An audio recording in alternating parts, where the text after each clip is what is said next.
Happy birthday Venu గారు. వేణు గారికి పుట్టినరోజు శుభాకాంక్షలు. వేణు గారికి జన్మదిన శుభాకాంక్షలు.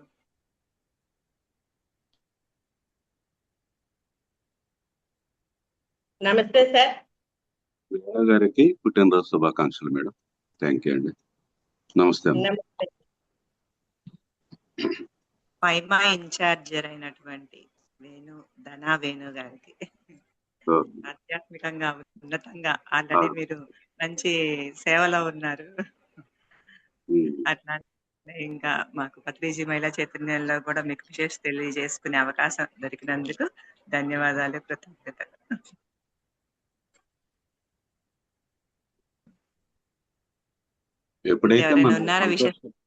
మనం ఎప్పుడైతే సంతోషాన్ని వ్యక్తం చేస్తామో అప్పుడు మన నాడీ మండలం అంతా కూడా ఉత్తేజం చెంది శక్తిని తీసుకుంటుంది అనమాట. సో మనం తీసుకున్నటువంటి శక్తిని 10 మందికి కూడా ఈ ఉత్తేజం ద్వారా పంచుతాం.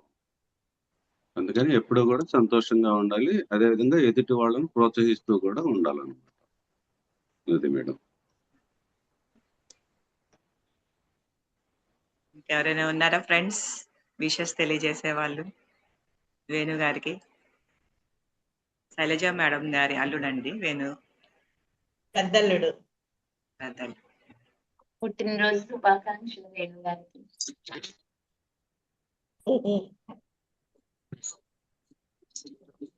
హ్యాపీ బర్త్డే ఎన్ని గారు.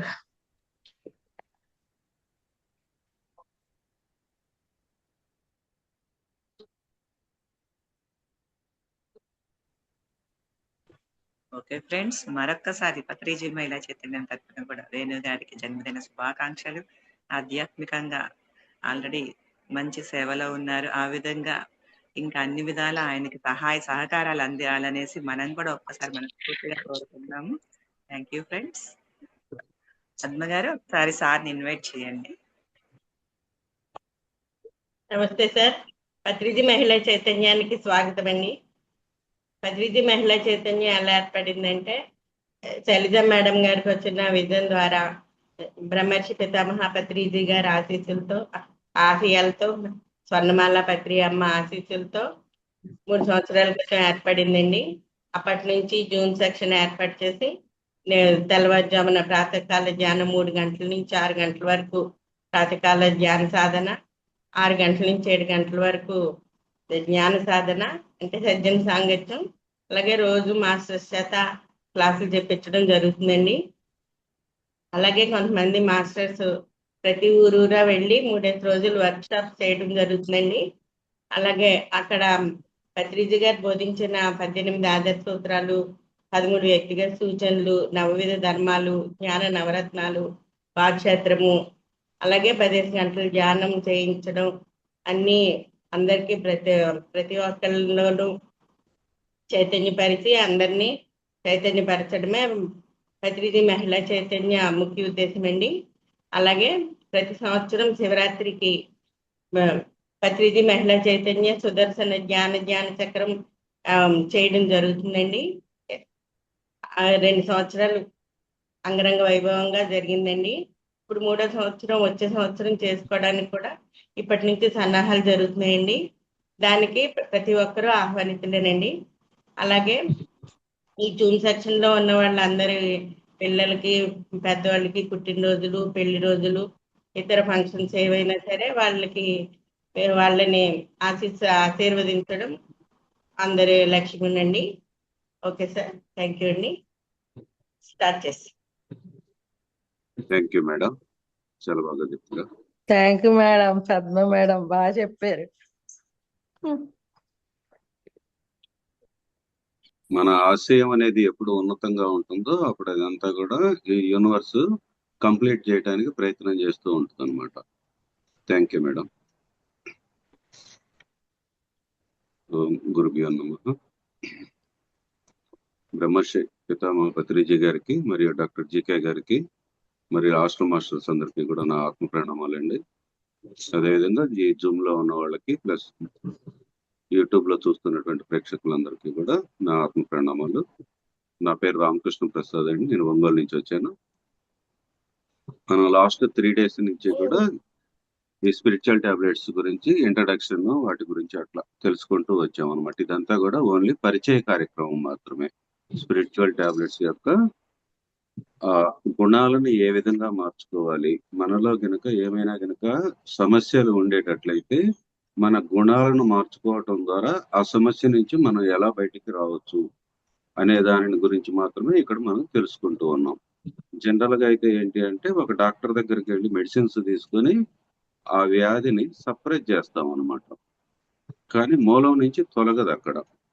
కానీ ఇక్కడికి వచ్చేటప్పటికి ఏమవుతుందంటే ఈ స్పిరిచువల్ ఆధ్యాత్మికంగా ఎప్పుడైతే మనం ఆ విషయాలన్నిటినీ కూడా నేర్చుకుంటామో అప్పుడు అది మూలంతో సహా ఆ సమస్య అనేది తగ్గిపోవటానికి అవకాశం ఉంది అని చెప్పేసి మనం తెలుసుకుంటూ ఉంటాం మాస్టర్.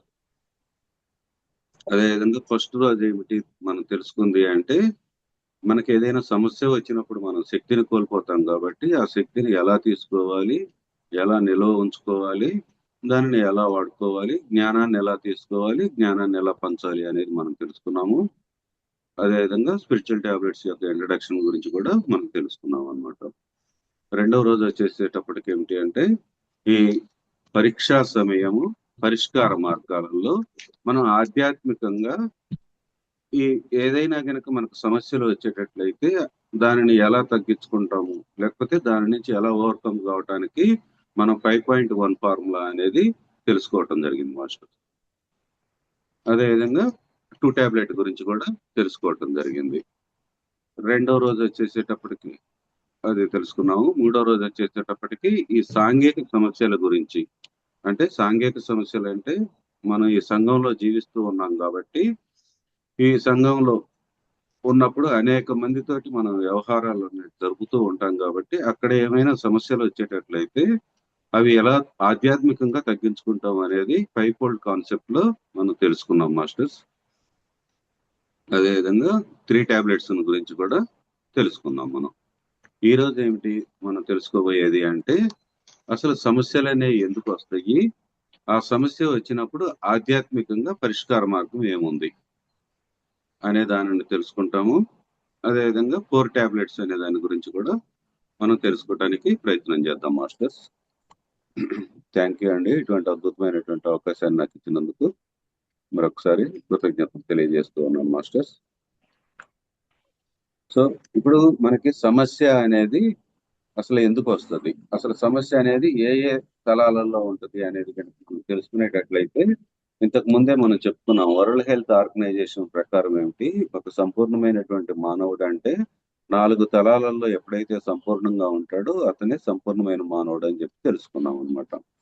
శారీరక సమస్యలు, మానసిక సమస్యలు, సాంఘిక సమస్యలు, ఆధ్యాత్మిక సమస్యలు అనేవి ఈ 4 రకాలుగా ఉంటాయి అన్నమాట మనకు సమస్యలు.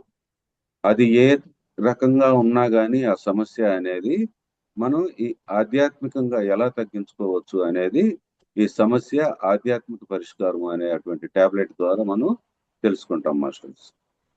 మరి సమస్య అనేది అసలు ఎందుకు వస్తుంది మానవుడికి అంటే, మనం ఆత్మపరంగా ఎదగాలి కాబట్టి ప్రతి వాళ్ళకి ఏదో ఒక సమస్య అనేది వస్తూనే ఉంటుంది. మనం ఈ సమాజంలో జీవించాలి అంటే అనేక రకాలైనటువంటి ఇష్యూస్ ఉంటాయి. ఎగ్జాంపుల్ కింద కనుక మనం తీసుకునేటట్లయితే ఈ జూమ్ సెషన్ కనుక మనం తీసుకుంటే 3 గంటలకు నిద్ర లేవడం అనేది ప్రధానమైనటువంటి సమస్యగా ఉంటుంది మనకి. అంటే బద్ధకం అనేది ఒకటి ఉంటుంది అనమాట.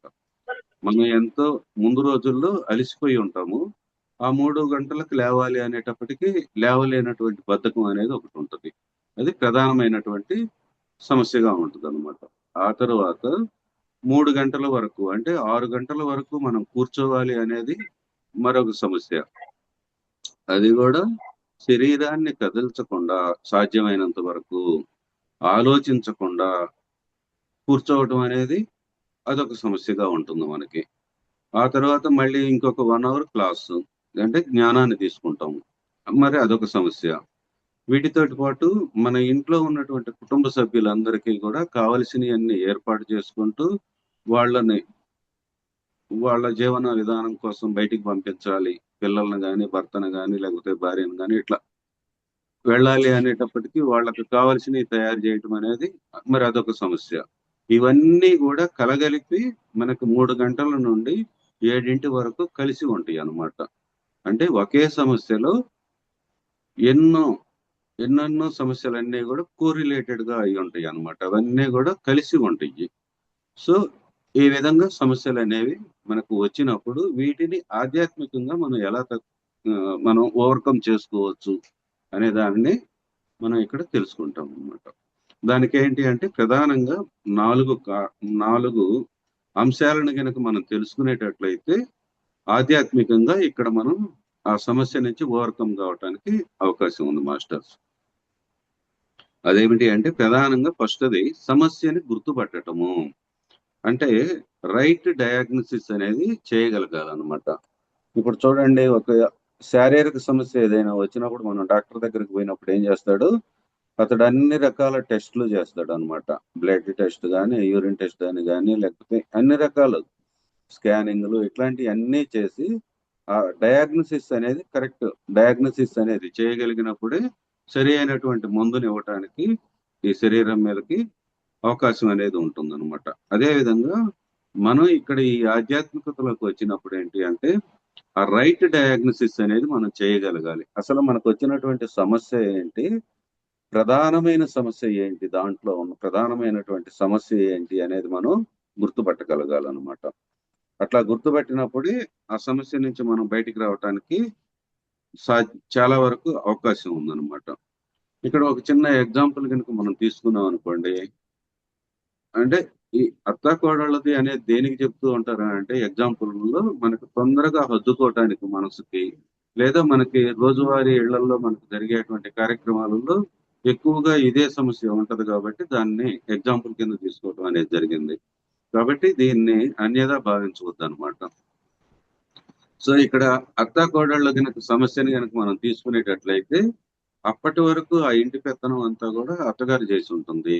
ఇప్పుడు కొత్తగా కోడలు వచ్చింది ఆ ఇంట్లోకి, వచ్చేసేటప్పటికి కోడలికి పెత్తనం కావాలి అనేటువంటిది ఒకటి ఉంటుంది. రెండోది అత్తగారు ఏమన్నా తాను ఏదో కోల్పోతున్నాను అనేటువంటి భావనలో కూడా అత్తగారు ఉంటారు అనమాట. సో ఇక్కడ ప్రధానంగా వాళ్ళు నేర్చుకోవాల్సింది ఏంటి అంటే కోడలు వచ్చేటప్పటికేమో సహనాన్ని నేర్చుకోవాలి, అత్తగారు వచ్చేటప్పటికి తనకున్నటువంటి అహంకారాన్ని, అదేవిధంగా దురుస్తనం ఏదైతే ఉందో దానిని తగ్గించుకోవాలి అనేటువంటి గుణాలను గనక వాళ్ళు నేర్చుకునేటట్లయితే ఆ సమస్య నుంచి తొందరగా వాళ్ళు బయటపడటానికి అవకాశం ఉంది. ఓకేనా ఫ్రెండ్స్? సో మనకి ఆ సమస్య అత్తాకోడళ్ళ సమస్య ఎందుకు వచ్చింది అనేది కనుక మనం పరిశీలించేటట్లయితే ఇదనమాట. కోడలు వచ్చేటప్పటికేమో సహనాన్ని నేర్చుకోవాలి, అత్తగారు వచ్చేటప్పటికి తనకున్నటువంటి దురహంకారాన్ని, అదేవిధంగా అహంకారము ప్లస్ ఈ దురుసుతనం ఏదైతే ఉందో ఆ దురుసుతనాన్ని కూడా తగ్గించుకోవాలన్నమాట. ఆ విధంగా నేర్చుకునేటట్లయితే ఆ సమస్య నుంచి వాళ్ళు ఓవర్కమ్ కాగలుగుతారు అనమాట ఇద్దరు కూడా. అదేవిధంగా మనకి అందరం కూడా ఈ జీవనాధారం కోసం ఏదో ఒక జాబు, వ్యాపారమో లేకపోతే ఇంకోటో చేస్తూ ఉంటాం డబ్బు సంపాదన కోసం. అట్లాంటప్పుడు మనం ఏం చేస్తామంటే ఒక జాబ్ హోల్డర్ ఉన్నాడు అనుకోండి, వాళ్ళకి పైన అనేవాడు ఒక బాస్ అనేవాడు ఉంటాడు.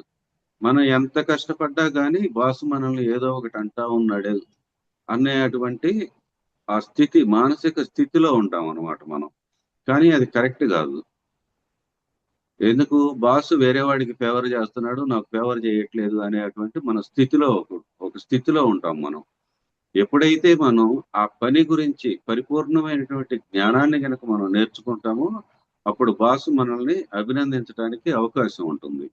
కానీ మనం ఆ పని మీద దృష్టిని పెట్టకుండా, ఆ పని గురించి పూర్తిగా నేర్చుకోకుండా అరాకొర జ్ఞానంతో మనం ఉంటూ మనం బాస్ యొక్క మెప్పుదలను ఎప్పుడైతే మనం పొందాలని అనుకుంటూ ఉంటామో అట్లాంటి సమయంలోనే ఇట్లాంటి ఇష్యూస్ అన్ని కూడా జరుగుతూ ఉంటాయి అనమాట. అక్కడ ఆ సమస్య వస్తూ ఉంటుంది, బాస్ తోటి మనకి అక్కడ సమస్య అనేది రావడానికి అవకాశం ఉందన్నమాట. సో ఎప్పుడైతే మనం ఆ సమస్య గుర్తించి ఆ పరిపూర్ణమైనటువంటి జ్ఞానం, ఆ జాబుకు సంబంధించినటువంటి జ్ఞానాన్ని కనుక మనం తీసుకోగలిగాం అనుకోండి, అప్పుడు అక్కడ ఆ సమస్య అనేది ఆటోమేటిక్ గా కంప్లీట్ అయిపోతుంది. సో అంటే మనం ఇక్కడ ప్రధానంగా మనం గుర్తించాల్సింది ఏంటి, అసలు సమస్య అనేది ఎక్కడ ఉంది, ఆ సమస్యతో పాటు అనేక రకాలైనటువంటి సమస్యలు కూడా ఉంటాయి అని చెప్పేసి మనం గుర్తెరగాలన్నమాట. ఈ రెండవ విషయం ఏమిటి అంటే అదే ప్రధానమైన సమస్యగా గుర్తించటము. అంటే మనకి ఇందాక మనం చెప్పుకున్నాం కదా, 3 గంటలకు లేవటం అనేది ఒక సమస్య అయితే అక్కడ నుండి 7 వరకు కూర్చోవటం కానీ ఆ మిగతా సమస్యలన్నీ కూడా కోరిలేటెడ్ గా, అంటే ఒకే సమస్యలో 4-5 రకాలైనటువంటి సమస్యలు ఉంటాయి కాబట్టి వాటిల్లో ప్రధానమైనటువంటి సమస్య ఏంటి అనేది మనం గుర్తించాలన్నమాట. అంటే మనలో లోపించినటువంటి గుణం ఏమిటి. ఇందాక మనలో బద్ధకం అనేటువంటి గుణం ఒకటి ఉందనుకున్నాము. ఆ బద్ధకం అనేటువంటి గుణం మనలో ఉంది అని ఎప్పుడైతే మనం గుర్తించామో అది ప్రధానమైనటువంటి సమస్యగా మనం గుర్తిస్తాం అనమాట. సో ఆ బద్ధకాన్ని వదిలించుకోవాలనుకోండి, ఇప్పుడు పిల్లలందరూ స్కూళ్ళకి వెళ్ళాలి అన్న ఉద్దేశంతో ఏం చేయాలి, రాత్రిపూటే మీ కూరగాయలను కట్ చేసుకొని పెట్టుకోవటం కానీ, లేకపోతే వాళ్ళకి కావాల్సినటువంటి షూస్, లేకపోతే ఆ స్కూల్ వర్క్, ఇట్లాంటివన్నీ కూడా రాత్రిపూటే కంప్లీట్ చేసుకొని రెడీగా పెట్టేసుకొని ఉన్నాం అనుకోండి, పొద్దున్నే మనకి ఏమవుతుంది, కొంత సమయం అనేది మిగిలిద్ది అనమాట. అంటే ఆ సమస్యని కొద్దిగా, ఆ సమస్య తీవ్రత అనేది కొద్దిగా తగ్గటానికి అవకాశం ఉంది. అదే విధంగా ఆ ప్రధానమైనటువంటి సమస్య ఏంటి మనలో అని చెప్పేసి అది కనుక మనం గుర్తుంచుకునేటట్లయితే ఆటోమేటిక్ గా దాంట్లో నుంచి మనం ఓవర్కమ్ కావడానికి అవకాశం ఉంటుంది అనమాట. అంటే మనలో ఉండేటువంటి గుణాలు ఏవైతే ఉన్నాయో, ఏకాగ్రత గాని, పట్టుదల గాని, దీక్ష, ఆత్మస్థైర్యము, శాంతి, సహనము, ఓర్పు, కరుణ, జాలి, దయ, ఇట్లాంటి గుణాలన్నీ కూడా మనం పెంపొందించుకోవాలన్నమాట. అదే విధంగా మనలో ఉన్నటువంటి అరిషడ్ వర్గాలను కూడా మనం తొలగించుకోవాలి. మనలో ఈ గుణాలు గనక ఎప్పుడైతే లోపించినయి అని గనక మనం తెలుసుకున్నామో, ఆ గుణాన్ని పెంపొందించుకునే విధంగా గనక మనం ప్రయత్నం చేసేటట్లయితే ఈ ఈ సమస్య అనేది ప్రధానంగా ఉంది అని చెప్పేసి మనం తెలుసుకుంటాము. ఆ సమస్య నుంచి మనం బయటికి రావడానికి అవకాశం ఉందన్నమాట. మనల్ని ఎప్పుడైనా ఎవరైనా అడిగినప్పుడు ఆ గుణాన్ని కూడా మనం చెప్పగలిగేటువంటి స్థితిలో మనం ఉండాలన్నమాట. అంటే మనలో లోపించినటువంటి గుణం ఏందిరా అని ఎవరైనా అడిగారు అనుకోండి, నాలో బద్ధకం ఉంది కాబట్టి నేను 3 గంటలకు లేవట్లేదు అని చెప్పగలిగేటువంటి ధైర్యం కూడా ఉండగలగాలన్నమాట. అక్కడి నుంచి మనం చిన్న చిన్నగా నేర్చుకుంటూ బయటికి రాగలగాలి. అదే విధంగా ఈ సమస్యకు సంబంధించినటువంటి జ్ఞానాన్ని కూడా మనం తీసుకోవాలి. ఎప్పుడైతే మనం ఒక ప్రధానమైనటువంటి సమస్యగా మనం ఒక దానిని గుర్తించామో, ఆ సమస్యకు సంబంధించినటువంటి జ్ఞానాన్ని కూడా మనం ఎప్పుడైతే పొందుతామో అప్పుడు దాని నుంచి మనం బయటికి రావడానికి అవకాశం ఉందన్నమాట. అందుకని మనకి శ్రీకృష్ణుల వారు ఏం చెప్తారు, జ్ఞానాగ్ని దగ్ధ కర్మాణం అని చెప్పేసి చెప్పడం కూడా జరిగిందనమాట. సో ఆ జ్ఞానం అనేది కనుక మనం ఎప్పుడైతే తీసుకున్నామో అప్పుడు ఆ సమస్య నుంచి బయటికి రావటానికి, అదేవిధంగా ధ్యానం చేసినప్పుడు జ్ఞానం వస్తుంది అని కూడా మనం తెలుసుకున్నాం. ఎప్పుడైతే మనం ఈ 3 గంటల ధ్యానాన్ని విశేషంగా చేస్తామో అప్పుడు మనకు ఆ ధ్యానానుభవాల వల్ల కానీ, లేకపోతే కోఇన్సిడెంట్స్ వల్ల కానీ, లేకపోతే ఒక మాస్టర్స్ సందేశం వల్ల కానీ, లేకపోతే మనం చదువుతున్నటువంటి స్వాధ్యాయం బుక్స్ వల్ల కానీ మనం ఆ సమస్యకు సంబంధించినటువంటి ఆ పరిష్కార మార్గం అనేది ఒకటి మనం తెలుసుకోగలుగుతాం అనమాట. అంటే మనకి సమస్యలు అనేవి అనేక రకాలు ఉంటాయి అని చెప్పుకున్నాం ఫస్ట్ లోనే మనం. ఆ అనేక రకాలకు సంబంధించినటువంటి సమస్యల యొక్క పరిష్కార మార్గాలన్నీ కూడా మనం ఈ ధ్యానం ద్వారా చేసినప్పుడు జ్ఞానాన్ని పొంది ఆ జ్ఞానం ద్వారా మనం పరిష్కార మార్గాలను అనేది తెలుసుకోవటానికి అవకాశం ఉంది అని చెప్పేసి మనం తెలుసుకుంటూ ఉన్నాం అనమాట. సో అదే విధంగా కొన్ని శ్లోకాలను కంఠస్థం పట్టడం కానీ, భాషలను నేర్చుకోవటం కానీ, అంటే మనం ఒక భాషను నేర్చుకున్నాం అనుకోండి, మనం ఇప్పుడు సౌత్ ఇండియాలో ఉన్నాము, నార్త్ ఇండియాలో మనకి సంబంధించిన వాళ్ళు ఉన్నారు, మన పిల్లలు కానీ లేకపోతే మన రిలేషన్ వాళ్ళు కానీ ఉన్నారనుకోండి, మనం అక్కడికి వెళ్ళినప్పుడు మనం ఆధ్యాత్మికతలో ఉన్నాం కాబట్టి మనకు తెలిసినటువంటి జ్ఞానాన్ని అక్కడ కూడా చెప్పటం కోసం ఉపయోగపడిద్ది అనమాట. మనం గనక హిందీ నేర్చుకున్నా కానీ, ఇంగ్లీష్ నేర్చుకున్నా కానీ మనకు అది ఉపయోగపడిద్ది. సో అందుకని మనం భాషలను నేర్చుకోవాలి. అదే విధంగా కళలను కూడా నేర్చుకోవాలి. మంచిగా పాట పాడటం నేర్చుకున్నాం అనుకోండి, అక్కడికి వెళ్ళినప్పుడు ఒక 4 పాటలు పాడామంటే ఆటోమేటిక్ గా అక్కడ ఉన్నటువంటి చుట్టుపక్కల ఉన్న మన బంధువులతోటో లేకపోతే మన పిల్లల వాళ్ళ యొక్క రిలేషన్ లో ఎవరైతే ఉన్నారో వాళ్ళందరూ కూడా వాళ్ళు కూడా ఆత్మ బంధువులుగా మనకి మారటానికి అవకాశం ఉందన్నమాట మాస్టర్స్. సో ఇవన్నీ ఎప్పుడైతే మనం నేర్చుకుంటామో, ఆ జ్ఞానాన్ని ఎప్పుడైతే మనం తీసుకుంటామో, అప్పుడు మనం ఈ సాంఘిక సమస్యల నుంచి కానీ లేకపోతే అనేక రకాలైనటువంటి సమస్యలు, శారీరక, మానసిక, సాంఘిక, ఆధ్యాత్మిక, ఈ 4 తలాలలో ఉన్నటువంటి సమస్యల్ని మనం పరిష్కరించుకోవటానికి అవకాశం ఉంది అని చెప్పేసి ఈ ఆధ్యాత్మిక శాస్త్రం ద్వారా మనం తెలుసుకుంటూ ఉన్నాం మాస్టర్స్. అదేవిధంగా ఇప్పుడు మనం తెలుసుకున్నాం, ఒక జ్ఞానం గురించి తెలుసుకున్నాం. మనలో ఒక గుణం అనేది లోపించింది, నాలో కోపం ఉంది అని చెప్పి మనం తెలుసుకున్నాం అనుకోండి. ఈ కోపాన్ని మనం ఏ విధంగా మచ్చిక చేసుకోవచ్చు అనేది కనుక మనం తెలుసుకున్నాము. కోపం వచ్చినప్పుడు ఏం చేయాలి? మనం త్యాగము అనే దానిలో లేకపోతే ఒక త్యాగము అనేటువంటి గుణం ద్వారా మనం దీనిని మచ్చిక చేసుకోవచ్చు అనమాట. కోరికలు అనేది ఎట్లాంటివి, లేకపోతే ప్రేమ ద్వారా మనం మచ్చిక చేసుకోవచ్చు కోపాన్ని ఎప్పుడైతే మనం ప్రేమ ద్వారా మచ్చిక చేసుకోవచ్చు అని తెలుసుకున్నామో, ఆ ప్రేమని పొందటానికి కలిగిన అవకాశాలన్నీ కూడా మనం ధ్యానం చేసినప్పుడు ఆ వ్యక్తిని ప్రేమించటం కానీ, లేకపోతే ఆ సంఘటనను ప్రేమించటం కానీ, లేకపోతే వాటన్నింటినీ ప్రేమించడానికి కలిగేటువంటి అవకాశాలన్నీ కూడా మనకి వస్తూ ఉంటాయి. ఆ వచ్చిన అవకాశాలను మనం ఏం చేయాలి? సద్వినియోగం చేసుకోవాలి. అంటే మనం ఆచరణలో పెట్టగలగాలన్నమాట.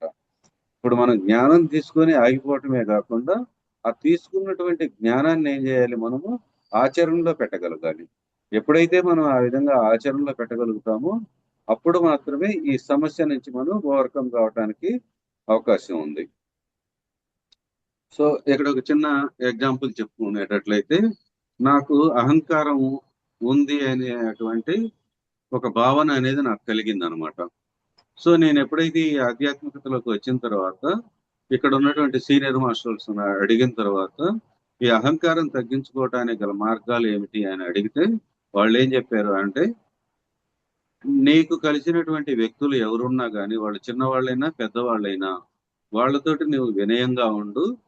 అదేవిధంగా నీ అహంకారాన్ని తగ్గించుకునే మరొక బెస్ట్ సొల్యూషన్ ఏంటి అంటే, నువ్వు ఎక్కడైనా ఆధ్యాత్మిక సభలకు కానీ సంస్థలకు కానీ వెళ్ళినప్పుడు, అక్కడ సేవ చేసేటువంటి అవకాశం కనుక వచ్చినప్పుడు, బాత్రూమ్స్ ని వాటిని కడగటానికి, లెట్రిన్స్ వాటిని కడగటానికి ఫస్ట్ ప్రియారిటీ ఇవ్వండి అని చెప్పేసి చెప్పడం జరిగింది అనమాట. సో నాకు అప్పుడు అనిపించింది, ఎంత బతికి మనం పోయి లెట్రిన్లు కడిగేది ఏంట్రా అని అనిపించింది అనమాట.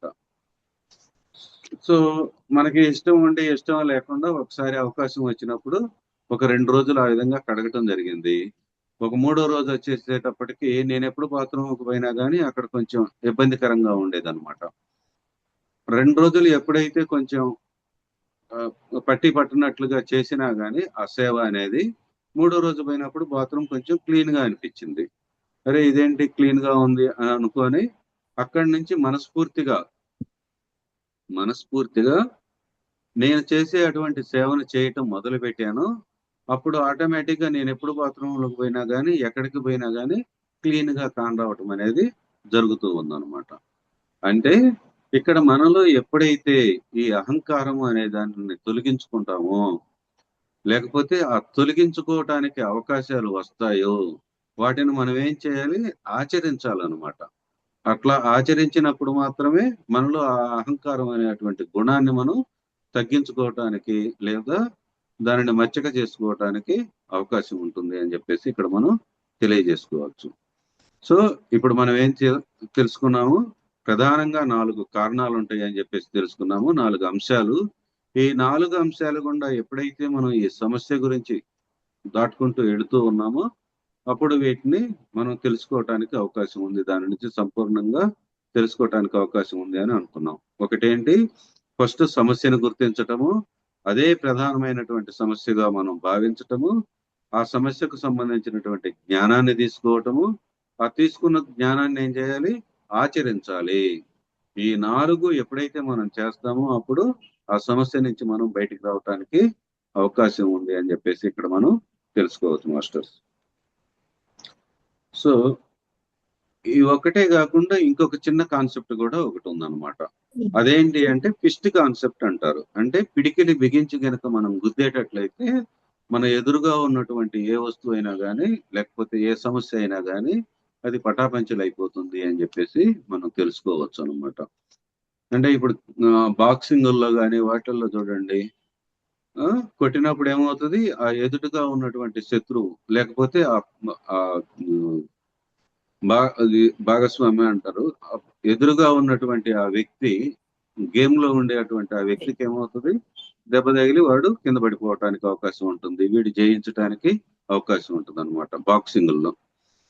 సో ఎప్పుడైతే మనం ఆ పిడికిలి బిగించి ఆ సమస్య మీద కనుక మనం దాడి చేస్తామో అప్పుడు ఆ సమస్య అనేది తొందరగా మటుమాయం అవటానికి అవకాశం ఉంది.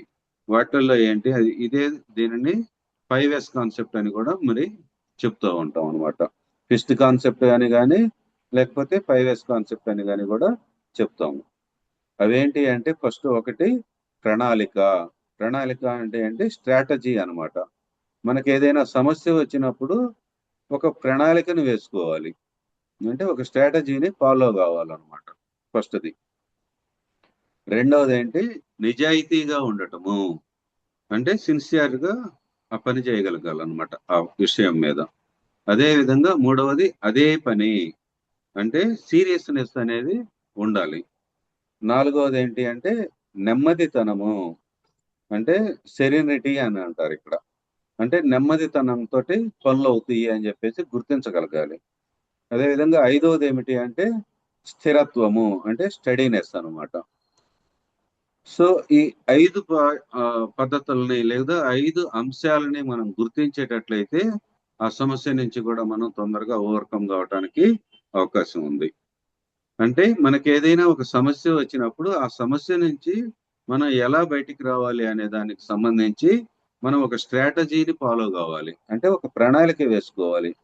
అది ప్రణాళిక అనేది ఎట్లా ఉంటుంది, ఒక రోజువారీ ప్రణాళిక దగ్గర నుండి 20 సంవత్సరాల ప్రణాళిక వరకు కూడా ఉంటది. అది సమస్యను బట్టి ఉంటది. ఒక చిన్న ఎగ్జాంపుల్ కనుక మనం చెప్పుకునేటట్లయితే, సపోజ్ మనకు ఒక పిరమిడ్ కట్టాలి అనేటువంటి ఒక భావన వచ్చింది అనుకోండి, అది మనం సమస్యగా తీసుకోకుండా మనం ఒక ఇష్యూగా తీసుకున్నాము. ఇప్పుడు దానిని 3 సంవత్సరాల నుంచి 5 సంవత్సరాల లోపల కంప్లీట్ చేయాలి అనేటువంటి ఒక ప్రణాళికని ముందు వేసుకోవాలన్నమాట. దానికి అక్కడ బ్లూ ప్రింట్ దగ్గర నుండి మొదలు పెట్టుకొని శుభ్రంగా ఆ పిరమిడ్ యొక్క ప్రారంభోత్సవం వరకు ఏ కార్యక్రమాలు ఎప్పుడెప్పుడు జరగాలి అనేది మనం ఒక ప్రణాళిక ప్రకారంగా గనక, ఒక స్ట్రాటజీ ప్రకారం గనక మనం వెళుతూ ఉండేటట్లయితే ఆ కార్యక్రమం అనేది తొందరగా కంప్లీట్ కావటానికి అవకాశం ఉంది, అంటే ఆ ఇష్యూ తొందరగా క్లోజ్ కావటానికి అవకాశం ఉంది అని చెప్పేసి తెలుసుకుంటూ ఉన్నాం అనమాట. ఆ విధంగా మనం ఏదైనా ఒక ఇష్యూ ఉంటే దానిని ఒక స్ట్రాటజీ ప్రకారం కనుక మనం ఫాలో అయ్యేటట్లయితే ఆ సమస్య లేదా ఆ ఇష్యూ అనేది తొందరగా క్లోజ్ అవుతుంది అని చెప్పేసి తెలుసుకోవచ్చు. అదే విధంగా నిజాయితీ, మనం ఒక స్ట్రాటజీ చేసుకున్నాము కానీ అక్కడ సిన్సియారిటీ లేదనుకోండి, అంటే ఈ రోజు పని చేస్తున్నాము అసలు బ్లూ ప్రింటే లేదనుకోండి, అప్పుడు అది ఆ సిన్సియారిటీ అనేది లేకుండా పోవటం వలన, ఆ బ్లూ ప్రింట్ అనేది లేకపోవటం వలన అసలు ఎక్కడ వేయాలా పిరమిడ్ అనేది, ఎంత విస్తీర్ణంలో వేయాలి, దాని యొక్క కొలతలు ఏంటి, అవన్నీ ఏమీ తెలియకపోతే, ఆ సిన్సియారిటీ అనేది లేకపోతే ఆ వర్క్ అనేది జరగదు కదా. అందుకని ఆ సిన్సియర్గా కూడా వర్క్ చేయగలగాలి. ఎప్పటి వరకు ఆ సిన్సియారిటీ అనేది ఉండాలి, ఆ సమస్య మొత్తము క్లోజ్ అయ్యేంత వరకు, లేకపోతే సమస్య పోయేంత వరకు కూడా మనం సిన్సియర్గా వర్క్ చేయగలగాలి అని చెప్పేసి ఇక్కడ తెలుసుకోవాలన్నమాట. అదేవిధంగా అదే పని మీద ఉండటము, అంటే సీరియస్నెస్గా ఆ పనిని చేసుకుంటూ పోవటము అని చెప్పేసి చెప్తూ ఉన్నాం. సపోజ్ ఇదే పిరమిడ్ను మనం కనుక తీసుకునేటట్లయితే, ఈ పిరమిడ్ అనేది కన్స్ట్రక్షన్ మొదలు పెడతాము, ఇది ఒక 3 సంవత్సరాల ప్రణాళిక అని కనుక అనుకునేటట్లయితే ఈ 3 సంవత్సరాల్లో మనకు అనేక అవాంతరాలు వస్తూనే ఉంటాయి. ఎన్ని అవాంతరాలు వచ్చినా కానీ ఆ సీరియస్నెస్గా తీసుకోవాలన్నమాట ఈ విషయాన్ని. మనకు గృహంలో మన యొక్క కుటుంబంలో కానీ, లేకపోతే సంఘంలో కానీ, లేకపోతే సమాజంలో కానీ ఎన్నో రకాలైనటువంటి అవాంతరాలు వచ్చినా కానీ నాకు ఈ పిరమిడ్ కంప్లీట్ కావాలి అని కనుక ఎప్పుడైతే మనం సీరియస్ గా వర్క్ చేస్తామో అప్పుడు ఆ పిరమిడ్ అనేది కంప్లీట్ అవటానికి అవకాశం ఉందన్నమాట. సో ఆ సీరియస్నెస్ అనేది మనలో ఉంటేనే అప్పుడు అది కంప్లీట్ అవుతుంది అని చెప్పేసి ఇక్కడ తెలుసుకోవాలి. అదే విధంగా నెమ్మదితనము అనేది ఇక్కడ ఇంకొక 4వ పాయింట్, అంటే సెరెనిటీ అనేది. అంటే దీనికి మనం కనుక ఒక ఎగ్జాంపుల్ కనుక తీసుకున్నాం అనుకోండి, ఒక కొత్తగా పెళ్ళైనటువంటి దంపతులు ఉన్నారు అనుకోండి, వాళ్ళకి ఒక బాబు పాప పుట్టాలి అంటే వాళ్ళకి ఏం కావాలి, కొంత సమయం అనేది కావాలి. సుమారుగా 1 సంవత్సరం సమయం అనేది కావాలనుకోండి. ఆ సంవత్సరంలో వాళ్ళు కనుక కన్విన్స్ అయిందనుకోండి ఆ పాప, అప్పుడేమవుతుంది, అక్కడ నుండి వాళ్ళకు 9 నెలలు అనేది కావాలి మళ్ళీ బిడ్డ పుట్టడానికి. సో అక్కడ ఏదైనా మనం ఒక వర్క్ ఉంది అంటే తొందరపడితే ఆ పనులు అనేవి కావనమాట. అక్కడ నెమ్మదితనం అనేది ఒకటి కావాలి అనేది మనం తెలుసుకోవాలన్నమాట. అట్లానే మనం పొయ్యి మీద కనుక మనం ఇడ్లీలు పెట్టేసాం అనుకోండి, పెట్టి మనం హైలో పెట్టేసి ఒక 2 నిమిషాల తర్వాత పోయి మూత తీసి చూస్తా ఉన్నాం అనుకోండి, ఇడ్లీ ఉడికిందా లేదా అనేది. అక్కడ అది ఇడ్లీ ఉడికిపోద్దా? ఉడకదు. దానికి కూడా కనీసం ఒక 10 నిమిషాల సమయం అనేది కావాలి అనేది మనం ఎట్లా అయితే ఈ ప్రాపంచికంలో తెలుసుకున్నామో, ఇడ్లీ ఉడకటానికి సమయం కావాలి, అన్నం వండటానికి సమయం కావాలి, అన్నం ఉడకటానికి సమయం కావాలి.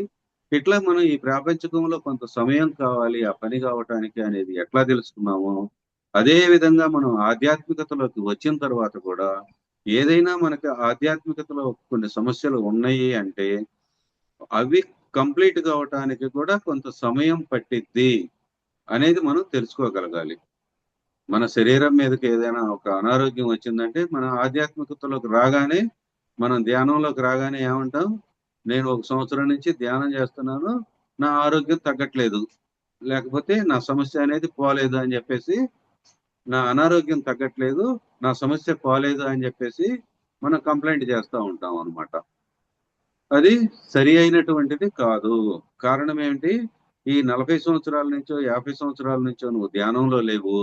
ఇన్ని సంవత్సరాల నుంచి నువ్వు పేరబెట్టుకొని ఉన్నటువంటి ఆ సమస్య ఒక్క రోజులో తగ్గాలి అంటే తగ్గదు. 1 సంవత్సరంలో తగ్గాలి అంటే తగ్గదు. దానికి కొంత సమయం అనేది పట్టిద్ది అనే విషయాన్ని మనం తెలుసుకోగలగాలి అనేది ఇక్కడ మనం గుర్తించాలన్నమాట. చూడండి, ఒక గిద్దె బియ్యం వండామనుకోండి, అన్నం తొందరగా ఉడికిద్ది. అదే ఒక మానేడుతోటి వండాల్సి వచ్చింది అనుకోండి, అంటే ఒక 2 కేజీలు 3 కేజీలు బియ్యం వండాలనుకోండి, దానికి ఎక్కువ సమయం పట్టిద్ది కదా. అందుకనే పత్రిజీ గారు ఏం చెప్తారు, చిన్న చిన్న సమస్యలకు చిన్న చిన్న ధ్యానాలు, పెద్ద పెద్ద సమస్యలకు పెద్ద పెద్ద ధ్యానాలు అని చెప్పటం జరిగిందనమాట. సో మనలో ఉన్నటువంటి సమస్య ఏమిటి అనేది ముందు ప్రధానంగా గుర్తించి, ఆ గుర్తించినటువంటి సమస్యని మనం జ్ఞానం తీసుకొని నెమ్మదిగా మనం దానిని ఆచరణలో పెట్టుకుంటూ వచ్చినప్పుడు ఈ సమస్యలు తగ్గడానికి అవకాశం ఉంది అని చెప్పేసి ఈ నెమ్మదితనంలో మనం గుర్తించడం అనేది జరుగుతూ ఉంటుంది అనమాట. అదేవిధంగా 5వ పాయింట్ ఏంటి అంటే స్థిరత్వము, అంటే స్టడీనెస్ అనమాట. అంటే ఇక్కడ మనం ఎన్ని రకాలైనటువంటి కష్టాలు నష్టాలు ఏది వచ్చినా కానీ మనం స్థిరంగా ఆ పని మీదనే కూర్చోగలగాలన్నమాట. అప్పుడు మాత్రమే ఆ పని అనేది తొందరగా కంప్లీట్ అవటానికి అవకాశం ఉంది. సో ఆ స్థిరత్వాన్ని మనం నేర్చుకోగలగాలి. అంటే స్థిరంగా అది 3 సంవత్సరాలు అది కంప్లీట్ అవుతుంది అని చెప్పి తెలిసినప్పుడు మనం ఆ 3 సంవత్సరాలు కూడా స్థిరంగా ఉండాలన్నమాట. స్టడీనెస్ తోటి ఉన్నప్పుడు మాత్రమే అది కంప్లీట్ అవుతుంది అని చెప్పేసి మనం ఇక్కడ తెలుసుకోవటానికి అవసరం ఉంటుంది. అదే విధంగా మనకి ఒక పట్టుదల అనేది కూడా ఉండాలన్నమాట. సపోజ్ ఇప్పుడు వీళ్ళెవరు అయ్యప్ప దీక్షలు ఇట్లాంటి వాళ్ళు తీసుకుంటూ ఉంటారు. వాళ్ళకి 40 రోజులు అయ్యప్ప దీక్షకు 41 రోజు అయ్యప్ప దీక్షకు తీసుకున్నప్పుడు ఆ 41 రోజు వాళ్ళు కంటిన్యూగా ఉన్నప్పుడు మాత్రమే ఆ దీక్ష అనేది కంప్లీట్ అవుతుంది అనమాట.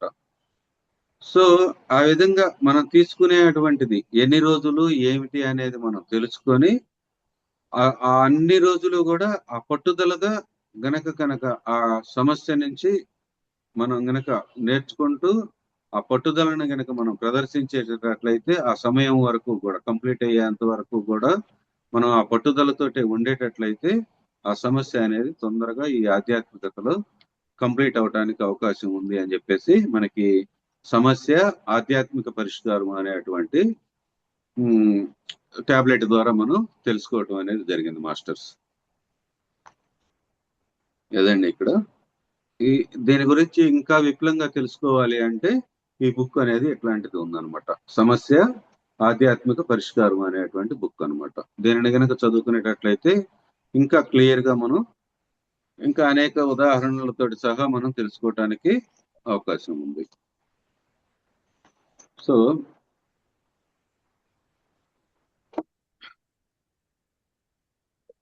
అదే విధంగా ఇప్పుడు మనం 4 టాబ్లెట్స్ గురించి తెలుసుకుంటాం. అంటే మనలో ఇప్పుడు ఒక శారీరక సమస్య వచ్చినప్పుడు ఒక డాక్టర్ దగ్గరకు పోయామనుకోండి, ఆ డాక్టర్ ఏం చేస్తారంటే ఒక కాంబినేషన్ లో ఆ మెడిసిన్స్ అనేది రాసి ఇవ్వటం అనేది జరిగిద్ది అనమాట. అంటే ఒక పారాసెటమాల్, ఒక బీపీ టాబ్లెట్, ఒక గ్యాస్ కు సంబంధించినటువంటి టాబ్లెట్, ఇట్లాంటిది ఒక కాంబినేషన్ లో రాయటం అనేది జరిగిద్ది అనమాట.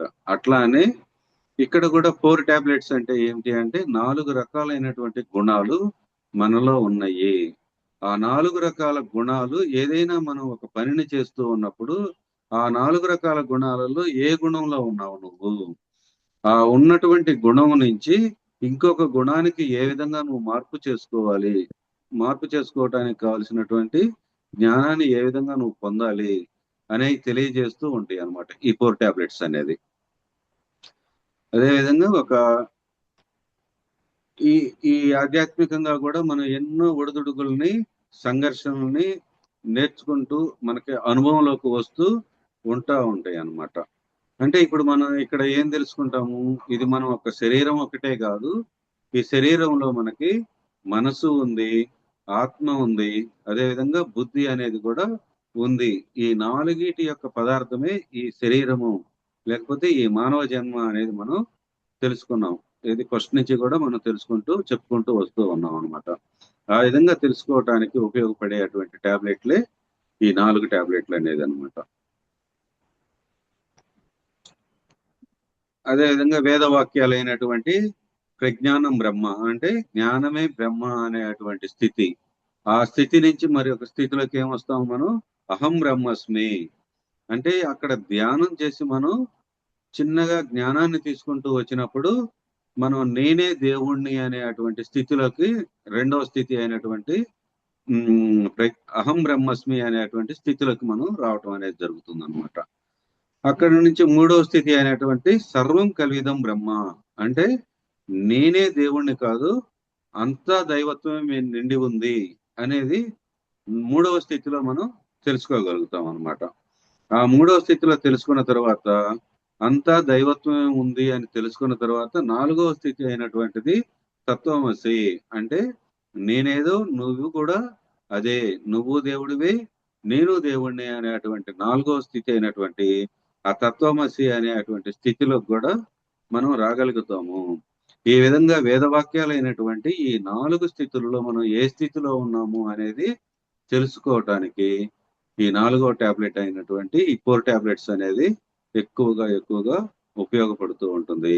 ఆ స్థితిని కనుక మనం తెలుసుకున్న తర్వాత ఆ ఉన్న స్థితి నుంచి ఉన్నత స్థితిలోకి పోవటానికి కూడా ఇది ఉపయోగపడుతుంది అనమాట. అంటే మనం ఏ స్థితిలో ఆగిపోయాము అనేది కనుక మనం తెలుసుకునేటట్లయితే మరొక స్థితిలోకి పోవడానికి తొందరగా మనకి ఉపయోగం అని చెప్పేసి మనం చెప్పుకుంటూ ఉంటాం అనమాట ఈ 4 టాబ్లెట్స్ ద్వారా. ఇందులో మనకు మొట్టమొదట మనం చెప్పుకునేది ఏంటి, శరీరము, మనసు, బుద్ధి, ఆత్మ అనేవి ఉన్నాయి అని చెప్పేసి మనం చెప్పుకుంటూ ఉన్నాం. ఒక మనిషి అంటే ఏంటి, ఈ 4 పదార్థాలతోటి కలిసి ఉన్న వ్యక్తి మాత్రమే మనిషి అని చెప్పి అనబడతారు అని చెప్పి చెప్పుకుంటూ ఉన్నాం. మరి ఇప్పుడు మనకి శరీరం ఉంది, ఈ శరీరానికి ఏం కావాలి, ఇది జ్ఞానేంద్రియాల ద్వారా, కర్మేంద్రియాల ద్వారా మరియు ఈ స్థూల శరీరం ద్వారా తీసుకోవలసినటువంటి ఆహారాన్ని తీసుకుంటూ, చేయవలసినటువంటి కార్యక్రమాలను చేసుకుంటూ, ఒక యోగా చేసుకుంటూ, లేకపోతే ఒక వాకింగ్ చేసుకుంటూ ఈ జ్ఞానేంద్రియాల ద్వారా కర్మేంద్రియాల ద్వారా తీసుకునేటువంటి విషయాలని శరీరంలోకి తీసుకుంటూ ఎప్పుడైతే మనం ఆనందంగా ప్లస్ అనుభవపూర్వకంగా ఉండగలుగుతామో అప్పుడు మాత్రమే ఈ శరీరం ఏమిటి ఆరోగ్యంగా ఆనందంగా ఉంటుందన్నమాట. మనం ఫుడ్ తీసుకోకుండా ఒక 4 రోజులు 5 రోజులు ఉన్నాం అనుకోండి, శరీరం నీరసించిపోద్ది. సో శరీరాన్ని బలంగా కావాలి అంటే ఏం చేయాలి? మనం సరైనటువంటి ఆహారాన్ని తీసుకోవాలి. ఇంతకు ముందు కూడా మనం ఆహార పద్ధతుల్లో చెప్పుకున్నాము. ఏ బండికి మ్యానుఫ్యాక్చరర్ ఏది పోయాలని చెప్తాడో, అంటే పెట్రోల్ పోయాలంటే పెట్రోలే పోయాలి, డీజిల్ పోయాలంటే డీజిలే పోయాలి. ఆ విధంగా ఒక మ్యానుఫ్యాక్చరర్ తోటి తయారైనటువంటి ఆ బళ్ళు ఏవైతే ఉన్నాయో దానికి ఏదైతే పోస్తున్నామో మ్యానుఫ్యాక్చరర్ చెప్పినట్లుగా మన శరీరానికి కూడా మనం మ్యానుఫ్యాక్చర్ అయింది శాకాహారం తీసుకోవటానికే. సో ఈ శాకాహారాన్ని కనుక మనం ఇచ్చేటట్లయితే ఈ శరీరం అనేది చాలా రోజుల వరకు నిలబడుతుంది, ఆరోగ్యవంతంగా ఉంటుంది అని చెప్పేసి ఇక్కడ మనం తెలుసుకుంటాము. అదే విధంగా మనసు, ఇది మనసు అనేది ఏమిటి? మనసు అనేది అనేక రకాలైనటువంటి ఆలోచన సముదాయము, ఆలోచనల యొక్క సముదాయమే మనం మనసు అని చెప్పేసి చెప్పుకుంటూ ఉంటాం. ఇక్కడ మనకి సుమారుగా 60,000కు పైగా ఆలోచనలు వస్తాయని కూడా మనం ఇంతకు ముందు క్లాసుల్లో చెప్పుకున్నాం అనమాట. సో మరి 60,000 ఆలోచనలు వస్తూ ఉన్నప్పుడు మన మనసు ఎలా ఉంటుంది? గజిబిజిగా ఉంటుంది. సో ఆ గజిబిజిగా ఉన్నప్పుడు ఏమవుతుంది? ఆ మనసు దానిని స్థిరంగా నిలిపేయగలిగేటువంటి శక్తి ఎవరికి ఉంది అని అంటే బుద్ధికి ఉంది. సో ఈ మనసులో ఉండేటువంటి ఆ గజిబిజి ఆలోచనలు మనం ఏం చేయాలి అంటే ఒక ధ్యానం చేయటం ద్వారా 80% వరకు కూడా మనం ఆ మనసుని స్వాధీనంలోనికి తీసుకొని రావచ్చు. సో ఎప్పుడైతే మనం ఆలోచన రహిత స్థితిలో ఉంటామో అప్పుడు 100% కంప్లీట్ అవుతుంది అని చెప్పేసి ఈ మనసుకి శాంతి పరచాలి అనేటట్లయితే మనసుని మనం ధ్యానం ద్వారా మాత్రమే ఈ ఆలోచనల్ని శాంతిపరచవచ్చు, లేదంటే తగ్గించుకోవచ్చు ఆలోచనలు అని చెప్పేసి తెలుసుకుంటాం మాస్టర్స్ ఇక్కడ. అదే విధంగా ఈ బుద్ధి అనేది ఏంటి? మనకి మూడవ అంశమైనటువంటి బుద్ధి అనేది ఉంది. ఈ బుద్ధి ఆత్మ అనే ఏమిటి అంటే ఒక చెట్టుకి వేర్లు ఉంటాయి అనుకోండి, ఆ భూమిలో నుంచి ఆ నీటిని గాని ఖనిజాలను గాని లవణాలను గాని ఎప్పుడైతే అది ఆ వేర్లు సరిగ్గా ఉండి అవి తీసుకోవటం మొదలు పెడతాయో అప్పుడు మాత్రమే ఆ చెట్టు యొక్క ఎదుగుదల, లేకపోతే ఆ పెరుగుదల, లేకపోతే అది సూర్యరశ్మి నుంచి తీసుకునేటువంటి ఆ కాంతి ఏదైతే ఉందో ఆ కిరణజన్య సంయోగ క్రియ అంటారు అనమాట. ఆ కిరణజన్య సంయోగ క్రియ అనేది సరి అయినటువంటి పద్ధతిలో జరగటానికి అవకాశం ఉంది.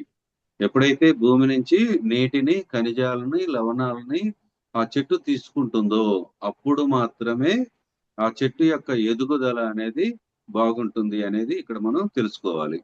సో ఇక్కడ బుద్ధి ఆత్మ అనేవి ఒక చెట్టు యొక్క వేరుల్లాగా మనిషికి కూడా ఉపయోగపడేటువంటి ఇష్యూస్. సో ఇక్కడ మనం ఏం చేయాలి? ఆ జ్ఞానాన్ని అనేది తీసుకోవాలి ఈ బుద్ధి ద్వారా. సరి అయినటువంటి జ్ఞానము అంటే బుద్ధి అంటే ఇక్కడ ఏంటి అంటే మనం వాడుక భాషలో ఉండేటువంటి యుక్తాయుక్త విచక్షణ అని అంటాం అనమాట.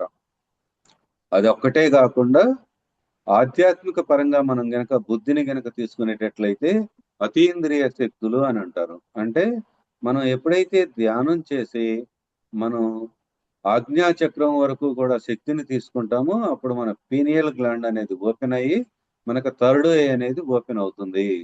ఆ ఓపెన్ అయినటువంటి ఆ థర్డ్ ఐని మనం పర్ఫెక్షన్ అనేది ఎప్పటి వరకు కంప్లీట్ గా కనుక చేసుకోగలుగుతామో ఆ కంప్లీషన్ అనేది ఎప్పుడైతే కంప్లీట్ అవుతుందో అప్పుడు మనకి విశ్వంలో జరిగేవి జరుగుతూ ఉన్నాయి అన్నీ కూడా మనం ఆ థర్డ్ ఐ ద్వారా తెలుసుకోగలుగుతాము. అదేవిధంగా మనకి పోర్టల్ అనేది ఇట్లాంటి అతీంద్రియ శక్తులన్నీ కూడా రావటం అనేది మనకి మొదలు పెడతాయి అన్నమాట ఈ బుద్ధి ద్వారా. సో ఈ అతీంద్రియ శక్తులన్నీ ఎప్పుడు వస్తూ ఉన్నాయో వాటిని మన స్వప్రయోజనం కోసం కాకుండా మన కోసం కాకుండా మన ఆత్మ అభివృద్ధి కోసము, ఈ సమాజం కోసం ఎప్పుడైతే మనం ఉపయోగిస్తూ ఉంటామో అప్పుడు ఆటోమేటిక్ గా మనం ఆ సమస్యల నుంచి, వేరే శారీరక సమస్యలు కానీ ఏ సమస్యలు ఉన్నా కానీ వాటి నుంచి మనం బయటపడటానికి అవకాశం ఉంది అని చెప్పేసి ఈ టాబ్లెట్ మనకి చెప్తూ ఉందన్నమాట. అదేవిధంగా 4వది అయినటువంటి ఆత్మ. ఆత్మ అంటే ఏంటి? జనరల్ గా మనం ఏం చెప్తాము, చనిపోయినప్పుడే ఈ ఆత్మలు అనేవి బయటికి పోతాయని, లేకపోతే వాడు ఆత్మగా ఉన్నాడు అని చెప్పేసి సినిమాలలో దెయ్యాలని భూతాలని చూపిస్తూ మనకి ఈ ప్రాపంచిక జీవితంలో తెలియజేయటం అనేది జరిగిందనమాట. సో వాళ్ళకు తెలుసో తెలియకో వాళ్ళు చెప్తూ ఉన్నారు ఆత్మ అనేది ఒకటి ఉందిరా బాబు అని చెప్పి. కానీ మనం ఎప్పుడైతే ఈ ఆధ్యాత్మికతలోకి వస్తామో ఆ ఆత్మ అనేది ఎక్కడో బయట లేదు, మనలోనే ఉంది. ఆ ఆత్మను గనక మనం ఉత్తేజం చేసుకునేటట్లయితే, అంటే సూక్ష్మ శరీర యానం ద్వారా మనం బయటికి వెళ్ళి అక్కడ అనేక ప్రపంచాలు ఉన్నాయి, ఈ భూమి ఒకటే కాకుండా అనేక లోకాలు ఉన్నాయి అని చెప్పేసి తెలుసుకొని వాటికి సంబంధించినటువంటి ఆ జ్ఞానాన్ని మొత్తం తీసుకొచ్చుకుంటూ గనక ఉండేటట్లయితే మనం ఆత్మ అనేది అభివృద్ధి చెందిద్ది. మనం ఆ ఆత్మానందంలో ఉంటాము. సో కళల ద్వారా కానీ లేకపోతే భాషల ద్వారా నేర్చుకోవటం ద్వారా కానీ మన ఈ ఆత్మానందంలో ఉంటూ మనం కూడా ఒక ఆత్మ పదార్థానివి అని చెప్పేసి తెలుసుకుంటాము అని చెప్పేసి ఈ టాబ్లెట్ ద్వారా మనం తెలుసుకుంటూ ఉన్నాం మాస్టర్స్. సో ఇక్కడ మనం ఏంటి, శరీరము, మనసు, బుద్ధి, ఆత్మ అనేవి ఉన్నాయి అని చెప్పేసి మనం తెలుసుకున్నాం. ఇక్కడ ఒక చిన్న ఎగ్జాంపుల్ చెప్పుకొని దీన్ని క్లోజ్ చేసుకుందాం. ఇప్పుడు మనకి రథము అనేది ఒకటి ఉందనుకోండి. ఈ రథము అనేది ఏమిటి అంటే మన శరీరాన్ని మనం రథంగా గనక ఊహించుకునేటట్లయితే ఈ శరీరం కదలాలి అంటే మనకేం కావాలి, అనేక గుర్రాలు కావాలన్నమాట. అంటే రథం కదలాలి అంటే గుర్రాలు కావాలి. ఆ గుర్రాలుగా మనం ఈ భావావేశాలు, మనకి ఏమైతే ఈ ఫీలింగ్స్ అనేవి ఉన్నాయో, భావావేశాలు అనేవి ఉన్నాయో వాటిని మనం గుర్రాలుగా ఇక్కడ చెప్పుకుంటాం అనమాట. మరి ఆ గుర్రాలని అదుపు చేయాలంటే ఏం కావాలి, వాటికి కళ్ళాలు అనేవి కావాలి. ఆ కళ్ళాలుగా మనం మనసును చెప్పుకుంటాం ఇక్కడ. సో రథం ఉంది, గుర్రాలు ఉన్నాయి, గుర్రానికి అదుపు చేయడానికి కళ్ళాలు ఉన్నాయి. సో మరి కళ్ళాలు పట్టుకోవడానికి ఒకటి కావాలి కదా, వాడెవరు? బుద్ధి. అర్థమవుతుందమ్మా? సో ఆ బుద్ధి అనేది కూడా ఇక్కడ ఉంది. మరి ఆ బుద్ధికి డైరెక్షన్ చెప్పాలి కదా, నువ్వు రైట్కి వెళ్ళు, లెఫ్ట్కి వెళ్ళు, లేకపోతే స్ట్రైట్ గా వెళ్ళు అని చెప్పే అటువంటి ఆ డైరెక్షన్ చెప్పేవాడు ఎవడు అంటే ఆత్మ. సో ఎప్పుడైతే ఈ ఆత్మ బుద్ధి అనేవి సరైనటువంటి అలైన్మెంట్ లో ఉంటాయో అప్పుడు మాత్రమే, అంటే ఓనరు రథసారథి, ఓనర్ చెప్పినట్లే డ్రైవర్ డ్రైవింగ్ చేస్తాడా లేదా కారు, అట్లా కరెక్ట్ గా ఏ డైరెక్షన్ లో పొమ్మని చెప్పేసి ఓనర్ చెప్తాడో ఆ డైరెక్షన్ లోనే బుద్ధి గనక పోయేటట్లయితే అప్పుడు ఆటోమేటిక్ గా ఈ మనస్సు అనేది, మన భావావేశాలు అనేవి, అదే విధంగా ఈ అంటే ఈ గుర్రాలు ఇవన్నీ కూడా, ఆ రథము కూడా సరి అయినటువంటి దారిలో వెళతాయి. ఈ శరీరము, మన భావావేశాలు, మన మనసు అనేది సరైనటువంటి దారిలో వెళ్ళటానికి గాను ఈ బుద్ధి, ఆత్మ అనేవి పనిచేస్తాయి అనేది మనం ఇక్కడ తెలుసుకోవాలన్నమాట. ఓకేనా మాస్టర్స్? అవి ఎప్పుడైతే మనం వదిలేసామనుకోండి, మనసుని గనక వదిలేసామనుకోండి, అంటే ఆ కళ్ళాలను గనక వదిలేస్తే ఏమవుతుంది, ఆ గుర్రాలు వాటి ఇష్టం వచ్చినటువంటి రీతిలో పరిగెత్తడం అనేది మొదలవుతుంది. ఆ విధంగా పరిగెత్తినప్పుడు ఏమవుతుంది, ఈ శరీరం మీదకి అనేక రుగ్మతల రూపేణ మనకు రావటానికి అవకాశం ఉంది, అనేక సమస్యలు రావడానికి అవకాశం ఉంది. మన భావావేశాలు, అంటే ఎదుటివాడు ఏదైనా కోపంగా అన్నాడు అనుకోండి, ఏదైనా ఒక మాట అన్నాడు, మనం ఏం చేస్తాం, మన భావావేశంతో చెయ్యెత్తుతాం, వాడేం చేస్తాడు, కర్రెత్తుతాడు. సో అక్కడ ఏమవుతుంది, కాన్ఫ్లిక్ట్ అనేది వస్తుంది అనమాట. సో ఆ భావావేశం సరిగ్గా ఉండాలి అంటే ఏం చేయాలి, ఆ మనసు అనేటువంటి కళ్ళాన్ని పట్టుకొని బుద్ధి అదుపు చేసిద్ది. లేకపోతే అక్కడ ఒక స్టాప్ అని చెప్పేసి ఒక ఇండికేషన్ అనేది ఇస్తూ ఉంటుంది అనమాట. సో ఆ బుద్ధి, ఆత్మ అనేవి అలైన్మెంట్ లో, అన్నీ కూడా అలైన్మెంట్ లో ఉండాలన్నమాట. అట్లా ఉన్నప్పుడు మాత్రమే ఈ సమస్యల నుంచి, ఈ అనారోగ్యాల నుంచి మనం బయటికి రావడానికి అవకాశం ఉందని చెప్పేసి ఈ టాబ్లెట్ ద్వారా మనం తెలుసుకున్నాం మాస్టర్. సో అదే విధంగా మనకి స్థాయిలు అనేవి ఉన్నాయి అన్నమాట. మన జీవిత కాలంలో ఏంటి అంటే ఒక మనిషి అనేవాడు 4 స్థాయిల్లో జీవిస్తూ ఉంటాడు. అవేమిటి?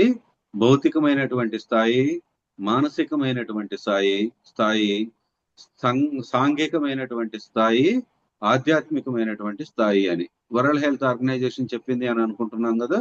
ఈ 4 రకాలైనటువంటి స్థాయిల్లో ఈ మనిషి జీవిస్తూ ఉంటాడు కాబట్టి, అంటే మనం 3 రోజుల నుంచి ఈ క్లాస్ వింటూ ఉన్నాం కాబట్టి మనకేంటంటే పదే పదే ఈ పదాలనే రిపీట్ అవుతూ ఉన్నాయి అన్నమాట మనకి. సో మీరు నర్వస్ అంటే లేకపోతే ఆ చిరాకుని ఫీల్ కావాల్సినటువంటి అవసరం లేదనమాట. చెప్పిందే చెప్తూ ఉన్నాడు అనేటువంటి భావన మీకు కలుగుతుందేమోనన్న ఉద్దేశంతో నేను చెప్తూ ఉన్నాను మాస్టర్. సో ఈ 4 స్థాయిల్లో మనిషి అనేవాడు నడుస్తూ ఉంటాడు అనమాట. భౌతికమైనటువంటి స్థాయి శరీర స్థాయిలో జరుగుతూ ఉంటుంది. ఆ స్థాయిలో జరిగినప్పుడు శరీరానికి కావాల్సినవి అన్ని ఇవ్వాలి. అదేవిధంగా మానసికమైనటువంటి స్థాయిలో జరుగుతూ ఉంటాడు. ఇందాకలు కూడా మనం చెప్పుకున్నాము. ఆ స్థాయిలో ఉన్నప్పుడు మానసిక స్థాయిలో ఉంటాడు కాబట్టి మనిషి ఎప్పుడూ కూడా సరైనటువంటి ఆలోచనలే చేస్తూ మన భావనామయ క్షేత్రాన్ని మనం సరిగ్గా చేసుకునేటట్లయితే పత్రిజీ గారు రాసినటువంటి వాక్క్షేత్రము, భావనామయ క్షేత్రము ఇట్లాంటివన్నీ కూడా చదువుకున్నప్పుడు ఆ స్థాయి నుంచి మనం బయటికి రావడానికి, సరి అయినటువంటి ఆలోచనలు చేయటానికి అవకాశం ఉందన్నమాట. అదేవిధంగా సాంఘిక స్థాయి అంటే మనం చెప్పుకున్నాం కదా నిన్న, సాంఘిక సమస్యలు అనేవి ఏ విధంగా వస్తాయి అనేది. సో ఆ సాంఘికంగా మనిషి అంటే ఒక్కడే కాదు, సంఘంతో కలిసి జీవిస్తాడు కాబట్టి ఆ సంఘంలో ఉన్నప్పుడు అనేక రకాలైనటువంటి విషయాలు లేకపోతే ఇష్యూస్ అనేవి ఉంటాయి కాబట్టి వాటి నుంచి మనం ఎలా నేర్చుకోవాలి, ఎలా అమలు పరచాలి, వాటి నుంచి ఎలా ఓవర్కమ్ కావాలి అనేది తెలుసుకున్నాం అనమాట. అదేవిధంగా ఆధ్యాత్మిక స్థాయి అంటే మనం ఆధ్యాత్మికంగా అసలు నేను ఎవరిని, నేను ఎందుకు వచ్చాను ఈ భూమి మీదకి, నేను ఇప్పుడు ఏం చేస్తూ ఉన్నాను, నేను మరణానికి ముందు ఎక్కడున్నాను, నేను మరణించిన తరువాత కూడా ఎక్కడుంటాను, ఇవన్నీ కూడా మనం తెలుసుకుంటూ వచ్చామనుకోండి, ఆటోమేటిక్గా మనం ఈ స్థాయిల నుంచి మనం బయటికి రావడానికి అవకాశం ఉంది. ఇవి కనుక మనం తెలుసుకోవాలి అంటే రమణ మహర్షి రాసినటువంటి నేనెవరు అనేటువంటి పుస్తకాలు అవి ఉపయోగపడతాయి. అదేవిధంగా మనకి ఆత్మాయణం అనేటువంటి పుస్తకం కూడా ఉందన్నమాట. అంటే మనకి అనేక లోకాలు ఉన్నాయా లేవా అనేది తెలియటానికి ఈ ఆత్మాయణం అనేటువంటి పుస్తకం కూడా మనం చదువుకోవచ్చు. అదేవిధంగా నాకు నచ్చినటువంటి పుస్తకం ఒకటి ఏంటి అంటే దాయూబా గ్రహయాత్ర అని ఒక పుస్తకం ఉంది. అక్కడ ఏంటి అంటే ఒక మనిషిని సశరీరంతో వాళ్ళు తీసుకుపోవటం అనేది జరిగింది అనమాట. ఉన్నత లోకవాసులు వాళ్ళు అక్కడికి తీసుకుపోయి అక్కడ జరుగుతున్నటువంటి విషయాలన్నీ కూడా ఆ వ్యక్తికి చూపించడం జరిగింది.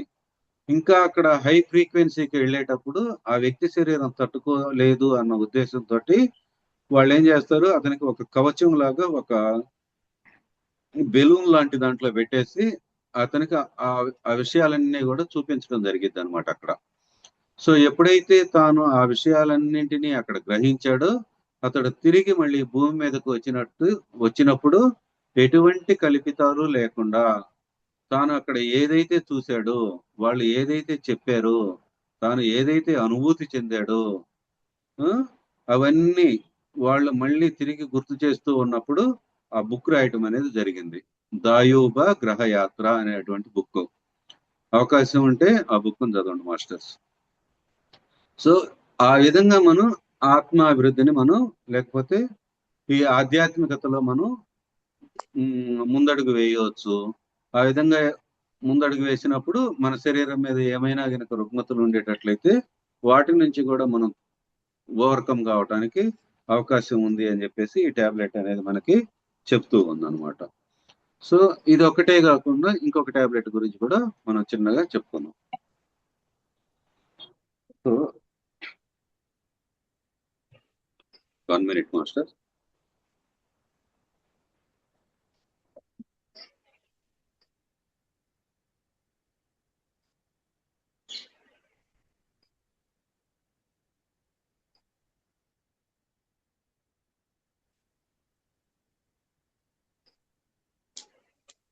ఏంటి మనం ఏం చెప్పుకున్నాము, మనం మనిషి అంటే ఒక శరీరమే కాదు ఆత్మ పదార్థము అని కూడా మనం తెలుసుకున్నాము. సో ఈ ఆత్మ పదార్థము అని తెలుసుకునే అంత సమయం వరకు మన శరీరం మీద నుంచి ఆత్మ వరకు ఈ ప్రయాణం చేసేటువంటి సమయాలలో మనం అనేక దశలను దాటుకుంటూ వస్తూ ఉంటాం అన్నమాట. అట్లాంటప్పుడు అనేక విషయాలను కూడా మనం నేర్చుకుంటూ వస్తూ ఉంటాం. అట్లాంటప్పుడు మనకి అనేక రకాలైనటువంటి భయాలు, సమస్యలు ఇట్లాంటివన్నీ కూడా ఎదురవుతూ ఉంటాయి. మరి వాటిని ఏ విధంగా మనం ఓవర్కమ్ చేయాలి అంటే అసలు మనకు వచ్చేటువంటి భయాలు ఏంటి మొట్టమొదట అనే గనక మనం తెలుసుకునేటట్లయితే వీటిని ముముక్షువు యొక్క శత్రువులు అని చెప్పేసి అంటారు అన్నమాట. రే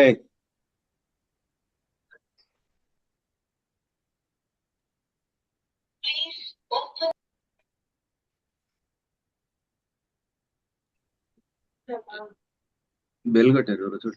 ఇక్కడ ముముక్షువు యొక్క 4 శత్రువులు అని అంటాము. అంటే ఒక ముముక్షువుగా ఒక వ్యక్తి సాధనను మొదలుపెట్టిన తర్వాత తాను ఒక పరిపూర్ణమైనటువంటి పూర్ణాత్మలో కలవాలి అని చెప్పేసే కదా మనం ఈ ధ్యానము ఇవన్నీ చేస్తూ ఉంది. అట్లా చేసేటప్పుడు ఒక 4 అడ్డంకులు అనేవి మనకి ఎదురవుతూ ఉంటాయి అన్నమాట. ఆ అడ్డంకుల్లో మొట్టమొదటిది ఏంటి అంటే మనకి భయము అనేది కలుగుతూ ఉంటుంది. ఓ నేను ఈ విషయాన్ని చేయగలనా, ఈ పనిని నేను చేయగలనా అనేటువంటి ఒక భయము అనేది కలుగుతూ ఉంటుంది అనమాట. సో అది మొట్టమొదటి అడ్డంకి మనకి. అదే విధంగా అసంపూర్ణమైనటువంటి జ్ఞానం ఉంటుంది. మనకి ఆ విషయం గురించి పూర్తిగా తెలియదు, మిడిమిడి జ్ఞానం అనేది ఉంటుందన్నమాట. అది రెండవ విషయం. మూడవది వచ్చేటప్పటికి ఏంటి అంటే మనం ధ్యానం చేసి ఒక పరిపూర్ణమైనటువంటి ధ్యానాన్ని గనక చేస్తూ ఉండేటట్లయితే, సరి అయినటువంటి ధ్యానాన్ని చేసేటట్లయితే అతీంద్రియ శక్తులు వస్తాయి అని చెప్పేసి మనం తెలుసుకున్నాము. ఆ తీసుకున్నటువంటి అతీంద్రియ శక్తులు మనం ఏ విధంగా ఉపయోగిస్తున్నాము, ఒకవేళ గనక నెగిటివ్ గా ఉపయోగించేటట్లయితే మనకు కలిగేటువంటి దుష్ప్రభావాలు ఏంటి, పాజిటివ్ గా కలిగేటట్లయితే పాజిటివ్ గా ఉపయోగించేటట్లయితే మనకు కలిగేటువంటి లాభాలు ఏంటి, ఇట్లాంటివన్నీ కూడా మనం మూడవ అంశంగా తెలుసుకుంటాం అనమాట. అదేవిధంగా నాలుగవది ఏమిటి అంటే ఆధ్యాత్మిక బద్ధకము. అంటే మనకు అన్ని విషయాలు తెలిసినవి. సో మనం తెలుసుకున్నాం కదా, ఇంకా మనకేమొచ్చింది, హాయిగా నోరు మూసుకొని కూర్చుంటే పని అయిపోద్ది కదా ఇంట్లో అన్నటువంటి భావనతోటి ఉంటాము. అట్లాంటప్పుడు దాన్ని ఆధ్యాత్మిక బద్ధకము అని చెప్పేసి ఇక్కడ చెప్పుకుంటాం అనమాట. సో ఈ 4 రకాలైనటువంటి ఈ అంశాలలో మనం ఎప్పుడైతే ఇరుక్కొని పోతామో అప్పుడు ఆటోమేటిక్ గా మన ఆత్మ అనేది ఉన్నతికి చెందదు. సో మన ఆత్మ ఉన్నతి పొందాలి అనేటట్లయితే ఈ 4 భయాల నుంచి మనం ఓవర్కమ్ కావాలి. అవే ముముక్షువు యొక్క 4 శత్రువులు అని చెప్పేసి చెప్పడం జరిగింది అనమాట. ఒక ముముక్షువుగా మారాలి అంటే మనం ఈ 4 శత్రువుల్ని జయించాలి అనేది ఇక్కడ మనం తెలుసుకోవాలి. సో ఇక్కడ మనం భయం గురించి చెప్పుకున్నాం అనుకోండి, భయంలో కూడా మనకి 4 రకాలైనటువంటి భయాలు ఉన్నాయి అన్నమాట. మళ్ళీ అంటే శారీరకమైనటువంటి భయం అనేది మొట్టమొదట కలిగిద్ది అనమాట. అంటే ఇప్పుడు మనం ధ్యానంలో 3 గంటలు కూర్చోమన్నాం అనుకోండి, వామ్మో 3 గంటలు కూర్చోవాలా, నా శరీరం సహకరించిద్దా లేదా అనేటువంటి భయం అనేది ఏర్పడిద్ది అనమాట. నాకు కాళ్ళ నొప్పులు ఉన్నాయే, ఏళ్ల నొప్పులు ఉన్నాయే, కీళ్ల నొప్పులు ఉన్నాయే అని చెప్పేసి మనం భయపడుతూ ఉంటాం. అంటే ఈ శరీరం అనేది సుఖపడటానికి అలవాటు చేసాం కాబట్టి దానిని ఇప్పుడు కష్టపెట్టాలి, ఆ 3 గంటలు కూర్చోబెట్టాలి స్థిరంగా అనేటప్పటికి ఏమవుతుంది, మనకి ఆ శరీర భయం అనేది కలిగిద్ది అనమాట. సో దాని నుంచి మనం ఓవర్కమ్ కావాలి అంటే మనం ఏం చేయాలి, మంచి మంచి ఎక్సర్సైజులు చేసుకుంటూ శరీరానికి కావలసినటువంటి సరైనటువంటి ఆహారాన్ని ఇస్తూ దానిని మనం ఓవర్ ఆయిలింగ్ చేసుకోవాలన్నమాట. మనం బళ్ళకు ఓవర్ ఆయిలింగ్ చేస్తాం కదా, బళ్ళకు ఓవర్ ఆయిలింగ్ చేసినప్పుడు ఎప్పుడైతే అది పర్ఫెక్ట్ గా నడుస్తుందో అట్లా మన శరీరాన్ని కూడా మనం ఓవర్ ఆయిలింగ్ చేసుకోవాలి ఇక్కడ. అదే విధంగా సాహస కృత్యాలు అనేవి చేయాలి, ట్రెక్కింగ్లు చేయాలి, ఈత కొలంలో ఉంటే ఈత కొలంలో ఈత వస్తే కనుక ఈత కొట్టాలి.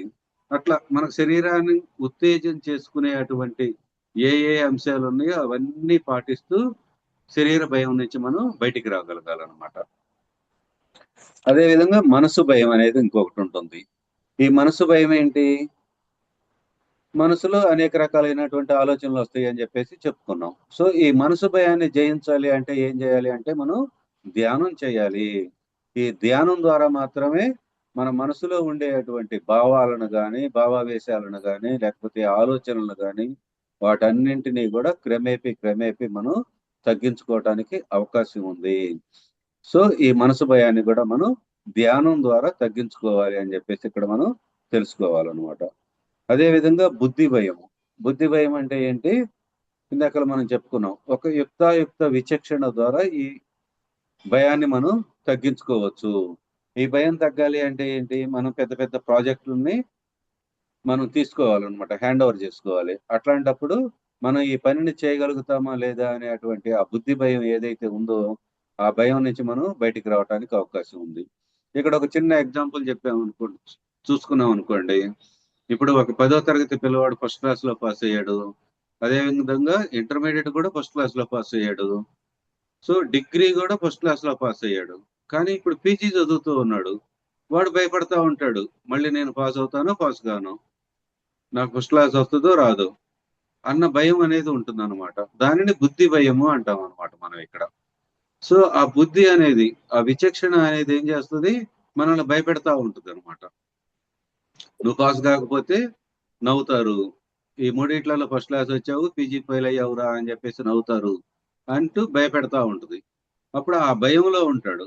అట్లాంటి భయం అనేది ఎప్పుడైతే కలిగిద్దో అప్పుడు వాడు ఏం చేస్తాడు? ఆ పీజీ అనే దానిని తీసుకొని ఒక పట్టుదలగా చదివి ఆ పట్టుదలతోటి మంచిగా చదివిన దానిని ప్రజెంట్ చేయగలిగితే ఎగ్జామ్ లో తను కూడా ఫస్ట్ క్లాస్ లో మళ్ళీ అక్కడ కూడా పాస్ కావడానికి అవకాశం ఉంది. ఆ బుద్ధి భయాన్ని కూడా మనం జయించాలి అని చెప్పేసి ఇక్కడ మనం తెలుసుకుంటూ ఉన్నాం అన్నమాట. అదే విధంగా ఆత్మ భయం అనేది 4వది ఉంది. ఈ ఆత్మ భయంలో ఏం చేయాలి? మనం ఎప్పుడైతే ఈ శరీర భయం వీటన్నింటినీ దాటుకుంటూ వచ్చి మనం ధ్యానము ద్వారా జ్ఞానాన్ని సంపాదించుకున్నామో, మనం సంపాదించుకున్నటువంటి జ్ఞానం మొత్తాన్ని కూడా పంచుతూ ఉండాలి. అట్లా మనం గనక పంచకపోయేటట్లయితే మన ద్వారా ఎవరైతే జ్ఞానం తీసుకోవలసిన వాళ్ళు ఉండారో వాళ్ళు ఆ జ్ఞానం తీసుకోనప్పుడు వాళ్ళు భయపడుతూ ఉంటారు అనమాట. వాళ్ళ భయమే మన మీద రిఫ్లెక్ట్ అవుతుంది. అర్థమవుతుందా మాస్టర్స్? ఇక్కడ ఎదుటి వ్యక్తులు కూడా మనకి ప్రతిబింబాలు, అంటే అద్దం లాంటి వాళ్ళు అనమాట. మన ద్వారా గనక వాళ్ళు ఆత్మజ్ఞానం తీసుకోవాల్సి ఉంటే వాళ్ళకి గనక మనం ఆత్మజ్ఞానాన్ని గనక ఇవ్వకపోయేటట్లయితే వాళ్ళల్లో ఉండేటువంటి భయం ఏదైతే ఉందో ఆ భయం మన మీద రిఫ్లెక్ట్ అవుతుంది, మనకు వస్తుంది.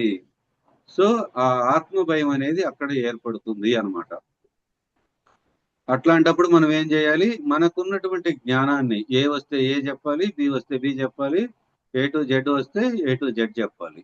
అప్పుడు మాత్రమే ఈ ఆత్మ భయం నుంచి మనం బయటికి రావటానికి అవకాశం ఉంది. ఆ విధంగా ఈ భయం అనే దాంట్లో 4 అంశాలు ఉన్నాయి. ఈ 4 అంశాల నుంచి ఎప్పుడైతే మనం బయటికి వస్తామో ఆ భయం అనేటువంటి అంశం నుంచి కూడా మనం బయటికి రావటం అనేది జరుగుతూ ఉంటుంది మాస్టర్స్. అదే విధంగా 2వ అంశమైనటువంటి అసంపూర్ణమైనటువంటి జ్ఞానము అని చెప్పేసి తెలుసుకున్నాం. అంటే మిడిమిడి జ్ఞానం అన్నమాట. ఇప్పుడు మనకి ఒక 4 పుస్తకాలు చదవగానో లేకపోతే ఒక 4 ధ్యానానుభవాలు రాగానో మనం ఏం చేస్తాము? మనకు మొత్తము తెలిసిపోయింది అన్నటువంటి ఆ భావనతోటి కానొచ్చినోడికి, కానరానోడికి, అడిగినోడికి, అడగనోడికి అందరికీ కూడా ఏదో ఒకటి చెప్పడానికి ప్రయత్నం చేస్తూ ఉంటాము. ఆ విధంగా మిడిమిడి జ్ఞానాన్ని కలిగి ఉన్నప్పుడు మనం చెప్పినటువంటి విషయాల ద్వారా వాళ్ళకి ఏదైనా కర్మ సంబంధమైనటువంటి విషయాలు గనక జరిగేటట్లయితే ఆ కర్మలకు కూడా మనం బాధ్యులం అవుతాం. కాబట్టి వాళ్ళ కర్మఫలంలో కూడా మనం భాగం పంచుకోవాల్సి వస్తుంది. కాబట్టి మనం మనకు తెలిసినటువంటి ఆ మిడిమిడి జ్ఞానాన్ని ఎక్కడ పడితే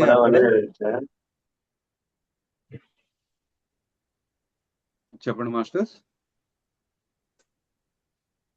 ఒక 5 minutes లో క్లోజ్ చేసుకుందాం మాస్టర్స్. టైం అయిపోతే కనుక ఒక 5 minutes క్లోజ్ అయిపోద్ది. ఈ అసంపూర్ణ జ్ఞానంలో మనం ఉన్నప్పుడు సరి అయినటువంటి జ్ఞానాన్ని మనం తీసుకొని ఈ అసంపూర్ణ జ్ఞానం నుంచి మనం బయటికి రావాలి అని చెప్పేసి ఇక్కడ మనం తెలుసుకుంటూ ఉన్నాం మాస్టర్స్. అదేవిధంగా 3వది అయినటువంటి అంశం ఏమిటి? అతీంద్రియ శక్తులు. మనకి ఎప్పుడైతే అతీంద్రియ శక్తులు వస్తున్నాయి అని చెప్పేసి తెలిసిందో 1-2 సార్లు వాటిని టెస్టింగ్ కోసం ఉపయోగించుకోవచ్చు, అది పర్వాలేదు. కానీ పదే పదే మనం ఉపయోగించకూడదు అనమాట అతీంద్రియ శక్తుల్ని. ఆ విధంగా ఉపయోగించేటట్లయితే ఆ అతీంద్రియ శక్తులు మన దగ్గర నుంచి పోవడానికి అవకాశం ఉంది. వాటి వల్ల కర్మఫలాన్ని కూడా మనం తిరిగి అనుభవించాల్సినటువంటి అవకాశం ఉంటుంది. ఆ విధంగా అనుభవించేటప్పుడు అవన్నీ కూడా మన శరీరం మీదకే వస్తాయి కాబట్టి మన శరీరం బాధలు అనేవి తీసుకోవాల్సిన వస్తాయి. లేదా సాంఘిక బాధలు రావచ్చు. ఆ సాంఘిక బాధలను మనం పడాల్సి వస్తుంది కాబట్టి ఆ పొందినటువంటి అతీంద్రియ శక్తుల్ని మన ఆత్మ అభివృద్ధి కోసము, సంఘం యొక్క ఆత్మ అభివృద్ధుల కోసం మాత్రమే ఉపయోగించాలి అని చెప్పేసి ఇక్కడ తెలుసుకోవాలి.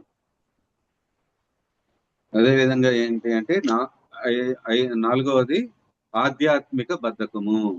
ఇక్కడ ఆధ్యాత్మిక బద్ధకము అంటే ఏమిటి అంటే మనకి ఈ మనం ధ్యానం ద్వారా, ఈ జ్ఞానం ద్వారా, అంటే ఈ స్వాధ్యాయము, సజ్జన సాంగత్యము ఇట్లా చేస్తూ అనేక విషయాలను పూర్తిగా తెలుసుకుంటాము. పరిపూర్ణుడు అయ్యాము అని చెప్పేసి అనుకున్న తర్వాత మనకేమనిపించింది, ఒక క్లాస్ చెప్పమన్నారు అనుకోండి, ఏదో ఒక వంక చెప్తూ ఉంటాం అనమాట. ఆ క్లాస్ చెప్పడానికి, ఎగ్గొట్టడానికి కావలసినటువంటి అంశాలను మనం ఎత్తుక్కుంటూ ఉంటాం అనమాట. లేదా ఒక దగ్గరలో ఉన్నటువంటి ఒక ఊరికో లేకపోతే ఒక పట్టణానికో పోయి క్లాస్ చెప్పమన్నాం అనుకోండి, అబ్బాయి ఇప్పుడు మనం ఛార్జీలు పెట్టుకొని అక్కడ దాకా పోవాలన్నా, సో ఇక్కడ మనకి డబ్బు అనేది ఎవరు కదా, మన డబ్బే పెట్టుకొని అక్కడికి వెళ్ళి క్లాస్ చెప్పి రావాలి. సో అక్కడికి మనం వెళ్ళి క్లాస్ చెప్పి రావాలన్నా ఎందుకులే అన్నటువంటి ఆ బద్ధకం అనేది ఒకటి ఉంటుంది అనమాట మన దగ్గర. ఎప్పుడైతే ఈ ఆధ్యాత్మిక బద్ధకం అనేది ఉందో అప్పుడు మనలో శరీర రుగ్మతలు, ఈ ఆత్మకు సంబంధించినటువంటి సమస్యలు, సాంఘిక సమస్యలు, ఇట్లాంటివన్నీ కూడా రావటానికి అవకాశం ఉందన్నమాట. సో వీటన్నింటినీ కూడా మనం తప్పించుకోవాలి అనేటట్లయితే మనకు తెలిసినటువంటి నాలెడ్జ్ని ఎక్కడికైనా సరే పోయి చెప్పేటట్లుగా ఉండగలిగేటట్లుగా ఉండాలన్నమాట మనం. సో అట్లా మనం ఏదైనా మనం ఆధ్యాత్మిక బద్ధకంలో ఉన్నామా లేమా అనేది ఎట్లా తెలుస్తుంది అనేటట్లయితే మనకేమవుతుంది అంటే మానసిక సమస్యలు కానీ లేకపోతే ఈ చర్మ సమస్యలు కానీ ఇట్లాంటివి కనుక మనకు వస్తున్నాయి అని అంటే మనం ఆధ్యాత్మిక బద్ధకంలో ఉన్నాము అని చెప్పేసి మనం గుర్తించాలన్నమాట. గుర్తించి ఆ ఆధ్యాత్మిక బద్ధకం నుంచి మనం బయటికి కనుక రాగలిగేటట్లయితే మనం మన సమస్యల నుంచి కూడా బయటికి రావడానికి అవకాశం ఉంది అని చెప్పేసి ఈ 4 టాబ్లెట్స్ అనేటువంటి పుస్తకం తెలియజేస్తూ ఉంది మాస్టర్. ఈ 4 టాబ్లెట్ అనేటువంటి పుస్తకం ఇది అనమాట. ఇది కానరావట్లేదు, ఇది ఈ 4 టాబ్లెట్ అనేటువంటి పుస్తకం. సో మీరు ఇంకా అనేక అంశాలు అనేవి ఉన్నాయి దాంట్లో. ఆ అంశాలన్నింటినీ కనుక మీరు చదువుకునేటట్లయితే మనం మన అనాహత చక్రం నుంచి పైకి ఇంకా ఎదగటానికి అవకాశం ఉంటుందన్నమాట. సో మన అనాహత చక్రంలో ఉన్న వాళ్ళకి ఇది ఎక్కువగా ఉపయోగపడతాయి అనమాట ఈ టాబ్లెట్లన్నీ కూడా. అనాహత చక్రాన్ని దాటడానికి ఈ 4 టాబ్లెట్స్ అనేవి ఉపయోగపడతాయి కాబట్టి ఆ చక్రం స్థాయిలో ఉన్న వాళ్ళందరూ లేదా అంతకన్నా కింద స్థాయిలో ఉన్నా కానీ కూడా ఇవన్నీ కూడా ఈ నాలెడ్జ్ని తీసుకోవాలని చెప్పేసి నేను మనస్ఫూర్తిగా కోరుకుంటూ ఈ రోజుతోటి ఈ సెషన్ నేను క్లోజ్ చేస్తూ ఉన్నాను మాస్టర్స్. సో మనకు తెలిసినటువంటి ప్రధానంగా మనం ఏం చేయాలి అంటే 3 విషయాలను పాటించాలి. మనకి గనక కలిగేటువంటి అనారోగ్యానికి కలిగేటువంటి కారణాలను తెలుసుకోవాలి. అవి ఆహారం ద్వారా మనకి అనారోగ్యం అనేది వస్తూ ఉంటుంది కాబట్టి శాకాహారాన్ని మాత్రమే తీసుకోవాలి. అదేవిధంగా మన ఆలోచనల ద్వారా కూడా మనకి అనారోగ్యం వస్తుంది కాబట్టి ఆలోచనలు సరి అయినటువంటి ఆలోచనలు మాత్రమే చేయాలి. 3వది పరస్పర సంబంధాలు, అంటే మనం మన వ్యక్తులతోటి ఇంతకు ముందు కూడా మనం చెప్పుకున్నాం, మనకి 30 నుంచి దాదాపుగా 50 మందితోటి సంబంధ బాంధవ్యాలు ఉంటాయి అన్నమాట ఈ సమాజంలో. ఆ 50 మందితోటి మనం ఏ విధంగా ఉంటున్నాము అనేది కనుక మనం ఎప్పుడైతే తెలుసుకొని వాళ్ళతో కనుక మనం కలిసి ఉండేటువంటి ఆ సంబంధాలను కనుక సరి చేసుకునేటట్లయితే మనం ఈ శారీరక సమస్యల నుంచి కానీ, ఆర్థిక సమస్యల నుంచి కానీ, లేకపోతే మానసిక సమస్యల నుంచి కానీ, ఆధ్యాత్మిక సమస్యల నుంచి కానీ మనం తప్పించుకుంటాము, వాటి నుంచి మనం ఓవర్కమ్ కాగలుగుతాము అని చెప్పేసి మనం తెలియజేస్తూ ఉంది. సో ఆ విధంగా మనం జ్ఞానాన్ని తీసుకొని ఆ తీసుకున్నటువంటి జ్ఞానాన్ని ఆచరించాలని చెప్పేసి అందరూ కూడా ఆచరించి మన శరీర రుగ్మతల నుంచి బయటికి రావాలని చెప్పేసి మనస్ఫూర్తిగా కోరుకుంటూ నేను ఈ క్లాసుని క్లోజ్ చేస్తూ ఉన్నాను మాస్టర్స్. Thank you. నాకు ఇటువంటి అవకాశం ఇచ్చినటువంటి ఈ గ్రూప్ కి మరియు ఈ గ్రూప్ లో ఉన్నటువంటి సభ్యులందరికీ, టెక్నీషియన్స్ కి, ప్లస్ ఈ యూట్యూబ్ లో వింటున్నటువంటి ప్రేక్షకులకి అందరికీ కూడా నా ఆత్మాభివందనాలండి. Thank you very much masters. నాకు ఇటువంటి అద్భుతమైనటువంటి అవకాశాన్ని ఇచ్చినందుకు మీ అందరికీ కూడా కృతజ్ఞత. థ్యాంక్ యూ అండి. Thank you madam. Thank you sir.